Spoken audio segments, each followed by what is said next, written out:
Can you complete a triathlon with no training, just mindset alone? The triathlon is one of the largest endurance sports out there. A lot of people treat this as one of their biggest life goals and accomplishments. They train right for months, they run, swim, cycle hundreds of miles. I, however, have not trained. College was cancelled today, so as soon as the thought entered my mind that I should do a triathlon with all this free time, I knew I had to do it. So I grabbed a coffee, just really thought about what I was putting myself through, and decided I was going to do it.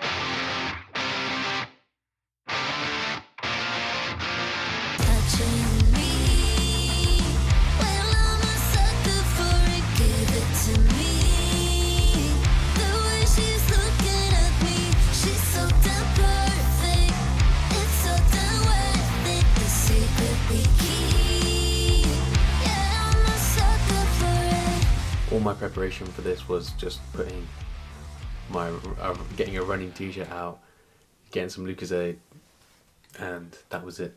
The less prepared I was, the bigger the feat. So why am I doing this? And why should you? It's the largest physical accomplishment of my life. I've never done anything as hard or as far as this. If you'd asked me a week ago if I can do a triathlon, I would have said no. If you ask me now, my answer might be a bit different. We all have limiting beliefs. Mine were, you can't start a YouTube channel and you can't do a triathlon. But here I am trying both. I'm attempting a sprint triathlon, which is 750 meter swim, 20k cycle and a 5k run. Can't film in a swimming pool, obviously. Use my watch, track it, prove it. Yeah, nothing else. Let's go. Excuse the Apple Watch. I swam 750 meters in about 30 minutes, which is below average for a swimmer, but my races haven't finished. I was relying on my arms for most of it, trying to keep my legs as fresh as possible for the cycling and the running, and that's about where my forethought goes. Everything after that is me just knuckle dragging my way through it, brute forcing, just on stubbornness more than anything. Now it's time to cycle. I don't own a bike, but that's no excuse. The gym's got stationary bikes, so hopped on one of those and it was smooth sailing until about 10k. Often races talk about the wall that you hit in every race. This is where you want to start quitting. This is where your mind starts asking you questions. Why are we doing this? Who are we doing this for? What's the point? And it will start telling you how comfy the sofa is and how nice it is just to relax. No one said this was going to be easy. The wall keeps unsuccessful people unsuccessful, because as soon as they start getting those reminders of how much easier life could be, they fold. But easy choices now, harder life later. And this doesn't just apply to endurance races. This is physically, emotionally, spiritually. The more easy choices you take, the harder it's going to be to get out of it, the worse you're going to feel. Do something hard like a triathlon, it's going to suck. Then you're going to feel pretty good afterwards, I can pretty much assure you. So when you inevitably hit your next wall, remind yourself why you're doing these things. Remind yourself why you're challenging yourself. Your future, your family, your happiness. It all depends on how many walls you can knock down. I'd say success and fulfillment are directly proportional with how many mental walls you knock down. What's my little tip for slaying the wall? You've got to carry a sledgehammer around, obviously.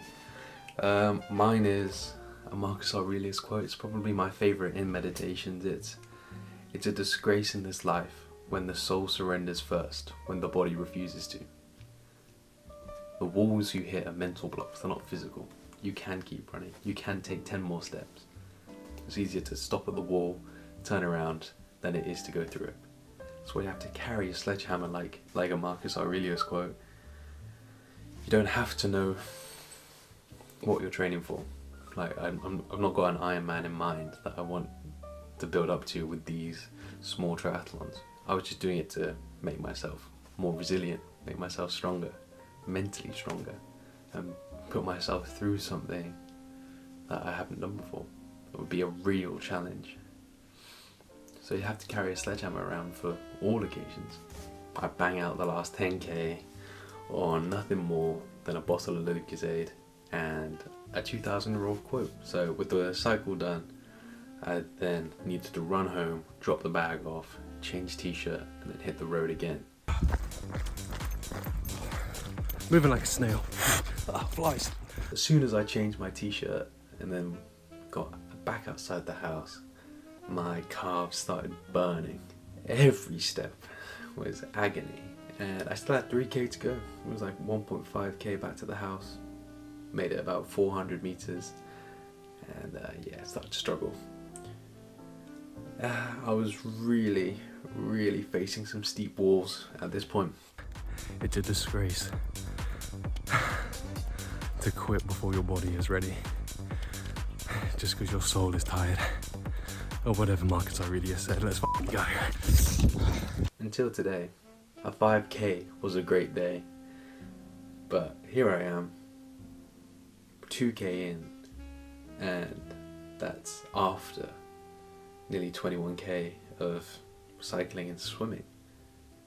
So the new barrier for what classes as a great day has shifted, with calves producing enough lactic acid to kill a cow, a body that was beyond its perceived limit, and a mind that was showing me some very cozy memories and reminding me of how warm my bed is.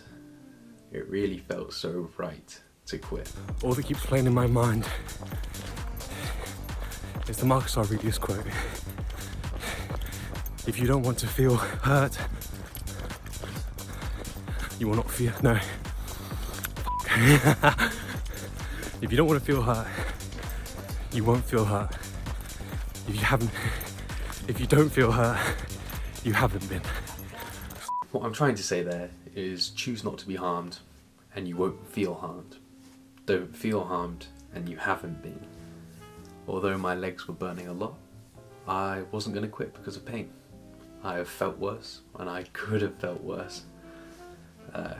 Choose not to be harmed and you haven't been was just on repeat in my head over and over and over. And I just kept hitting walls. I haven't been harmed, I haven't been harmed. Hitting another wall, I haven't been harmed. And the next 2k was quite easy. Actually quite nice view. The trade-off is I'm running down a bendy country lane where I could be hit by a 4x4 at any point. Motivation to run quicker, I guess. With about 600 meters left, I hit another wall. This time, completely different. One I hadn't prepared for or seen coming. My Apple Watch died. As far as the stats go, I failed. I have no proof that I actually did the 5k. And it's my own fault, but it just won't happen again. When we run this back, it's going to be perfect. It's going to be quicker, going to be more streamlined, and my Apple Watch isn't going to die. So, did I enjoy it? No. Will I be doing it again? Definitely. I broke my own mental barriers while doing this. I proved that a 5k is not a good day for me anymore. I can swim, cycle, and run nearly, 26k with no prep. What else can I do? 5k is just not going to cut it anymore. Can I run 5k a day? Twice a day? 10k? Can I post a YouTube video every day? If I can do 26k with no prep, I think I can post a YouTube video every day. I think if I can run further every day, I can lift heavier and read more. It's all just in your mind. It's all just in my mind. What could you do if you set yourself an impossible challenge like I did? Used up the rest of your tank that you're saving for what?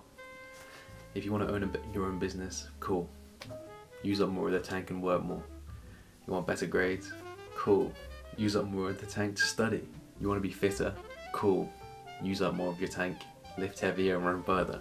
I am not special, and I just did a triathlon with no prep. You aren't special either, so let's see what you can do. By all metrics, I was not ready to do a triathlon today.